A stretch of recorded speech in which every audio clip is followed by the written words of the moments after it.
So I'm here in the office quite a bit earlier today because later on the team and I are going to have to shoot a top-down commercial. So I'm going to get the top-down rig set up, so let's go through that real quick. So you'll need a tripod, a base plate, and I'd recommend having some duct tape around, and also some source of soft light. For us, we're using the Aputure 300D, but there are plenty of other alternatives that you can use, which I will go through one of them later on in the video.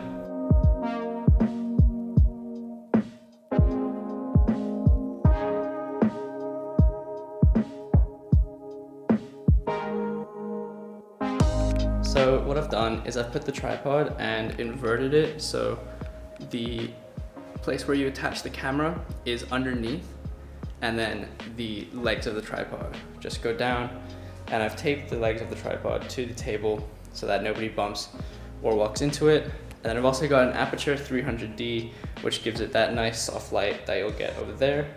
Camera's gonna just go over there, and all it does is click into there. And yeah, that's the setup.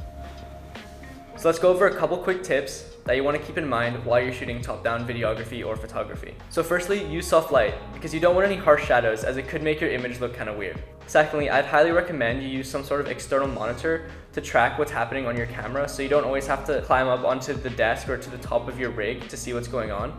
For me, I'm using an app called Imaging Edge, which you can download for free on the App Store. So try to make sure there's not much light that can be changing throughout your shoot, because if the light changes, it's going to make it really hard for you to cut between different scenes, and you're going to have to spend a lot of time color grading just to make them look like they match. So I'd recommend closing the blinds and trying to make the whole room blacked out except for the lights that you are controlling. And for that same reason, I would suggest using manual focus, just because autofocus could readjust the focus throughout your shoot, especially if you're using different items.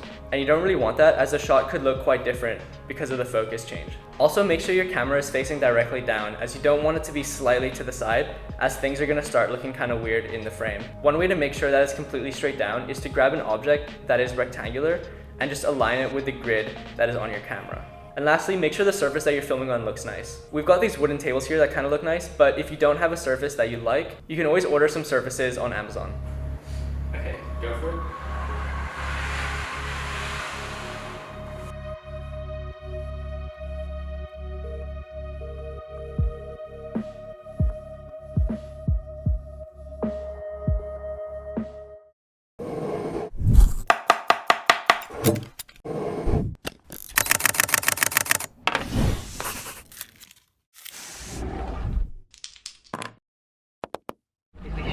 Is massive, thank you.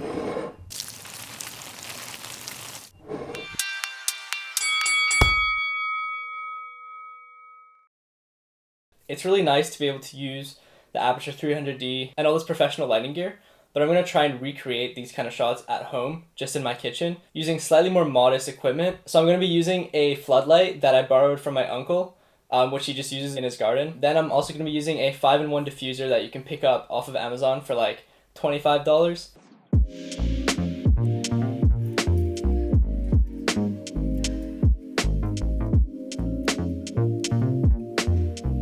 So far the setup is this floodlight with the 5-in-1 diffuser and then the tripod, which I've taped down, and it's just looking down over there. So now I'm gonna switch over to iPhone mode. And then all we have to do is come here and clip it into place.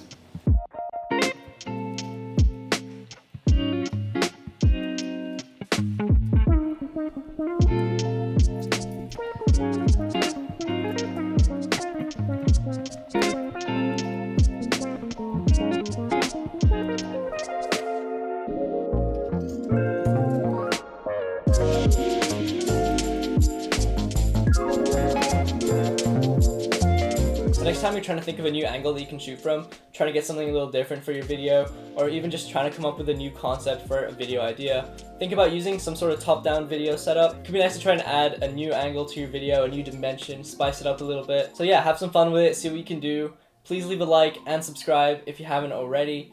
And as always, I will see you in the next video. What?